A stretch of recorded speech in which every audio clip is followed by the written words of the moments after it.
ஸ்டேட்டஸாவோ இருக்கு. எல்லாருக்கும் வணக்கம். என்னோட நேம் அஜித் குமார். ஸ்ரீனிகான்னு ஒரு குழந்தையோட அப்பா பேசுறேன். உங்களுக்கு நீங்க எல்லாமே என்னோட பாப்பாவுக்காக ரொம்ப ஹெல்ப் பண்ணிட்டு இருக்கீங்க. எல்லாத்துக்கும் ரொம்ப நன்றி. இன்னும் ஹெல்ப் பண்ணணும்னு நினைக்கிறவங்களும் இருக்காங்க.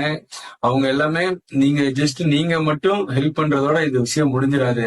நீங்க உங்க ஃபேமிலி சர்க்கிள்ல, உங்க ஃப்ரெண்ட் சர்க்கிள்ல, நீங்க ஒர்க் பண்ற இடத்துல எல்லாத்துக்கிட்டையும் சொல்லி அவங்களையும் ஒர்க் பண்ண வச்சா மட்டும்தான் நம்ம அச்சீவ் பண்ண வேண்டிய தூரத்தை போக முடியும். நம்ம அடுத்த ஒரு 10 நாள் நம்ம எல்லாமே ஒன்னா சேர்ந்து இந்த விஷயத்த எல்லாத்துக்கிட்டையும் தொடர்ந்து சொல்லிக்கிட்டே இருப்போம். 10 நாள் தொடர்ந்து உங்களோட வாட்ஸ்அப் ஸ்டேட்டஸாவோ இருக்கலாம், இல்ல இன்ஸ்டா ஸ்டோரியா இருக்கலாம், இல்ல Facebookல போடலாம். எதுலனாலும் தொடர்ந்து ஒரு 10 நாள் நம்ம பண்ணிக்கிட்டே இருப்போம். ஒரு நாள்ல உங்க உங்க நீங்க போடுற வீடியோஸ பார்த்து ஒரு நாள்ல மாறாதவங்க தொடர்ந்து 10 நாள் பண்ணும்போது அது கண்டிப்பா எல்லாத்தோட இதையுமே இம்பாக்ட சேஞ்ச் பண்ணி 10 நாள் மத்தவங்களும் உதவி பண்ண எல்லாமே முன் வருவாங்க. அவங்களால முடிஞ்ச சின்ன சின்ன உதவியா இருந்தாலும் அது நம்ம பாப்பாவுக்கு ரொம்ப ஹெல்ப்ஃபுல்லா இருக்கும். முடிஞ்ச வரைக்கும் எல்லாமே சேர்ந்து சப்போர்ட் பண்ணி அடுத்த 10 நாளும் என்னோட குழந்தைய காப்பாத்த எல்லாமே என் கூட வரணும். ஏன்னா இன்னும் குறுகிய காலகட்டம் தான் இருக்கு. அதனாலதான் உங்கள்ட்ட இவ்வளவு தூரம் கேட்டுக்கிறேன். பே பண்றவங்க இந்த மிலாப் கியூஆர் ஸ்கேன் பண்ணி எல்லாரும் பே பண்ணீங்கன்னா அது டைரக்டா பாப்பாவோட ஹாஸ்பிட்டல்ல கொண்டு போய் போயிடும்.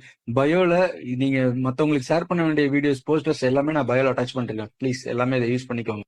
எல்லாருக்கும் வணக்கம்.